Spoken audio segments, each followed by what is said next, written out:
آج ایک متاثرہ پھول کی ویڈیو دیکھی جس کے چہرے پر پھیلی اداسی ویرانی نے یہ لکھنے پر مجبور کر دیا ہے۔ ہر کوئی اس کی معصومیت کی تعریف کرتا ہے، اسے دیکھتے ہی زندگی کی دعا دیتا ہے۔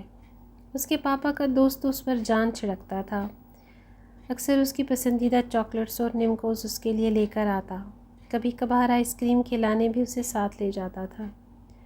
اسے بھی چاچو سے بہت لگاؤ تھا، اس کی بس انہی سے دوستی جو تھی۔ اس کے پاپا کسی کام سے شہر سے باہر گئے ہوئے تھے، گھر واپس آنے میں تھوڑی دیر ہو گئی تھی۔ اس کا اپنی پسند کی چاکلیٹس کھانے کا بہت دل کر رہا تھا۔ آج اسے حامد چاچو کے آنے کی بھی کوئی امید نہیں تھی، پاپا جو گھر پر نہیں تھے۔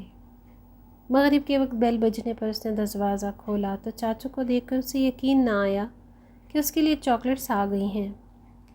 چاکلیٹس لے کر اس نے دروازے پر ہی کھڑے کھڑے آواز دی، ماما میں آیا۔ وہ یہ کہہ کر ماما سے کچھ بولا اور ماما نے بولا، بیٹا اس وقت کہیں نہیں جانا۔ وہ اسے جانے سے روکنے کے لیے دروازے کی طرف تیزی سے آئیں تو معصوم سا وہ بچہ بائک پر بیٹھ کر گلی کی نکڑ تک پہنچ چکا تھا۔ پولیس سے رابطہ اور حامد کو ڈھونڈنے تک بہت دیر ہو چکی تھی۔ پولیس جب حامد کے ساتھ جائے وقوع پر پہنچی تو ان کا پھول مسئلہ ہوا پڑا تھا۔ درندوں کے لیے بچے آسان ترین شکار ہوتے ہیں، اسی لیے روز انتہائی دردناک واقعات رونما ہو رہے ہوتے ہیں۔ یہ ہمارے معاشرے میں پھیلی ہوئی وہ کہانی ہے جو ہر گلی میں، ہر کوچے میں، ہر دوسرے تیسرے گھر میں رونما ہو رہی ہے۔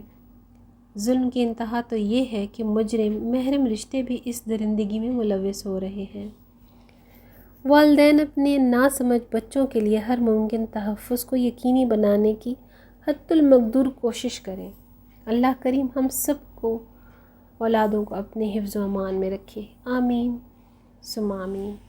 ویڈیو اچھی لگے تو اس کو ضرور لائک اور شیئر کیجیے گا تاکہ کسی کا بھلا ہو سکے۔ اگلی ویڈیو تک اللہ حافظ۔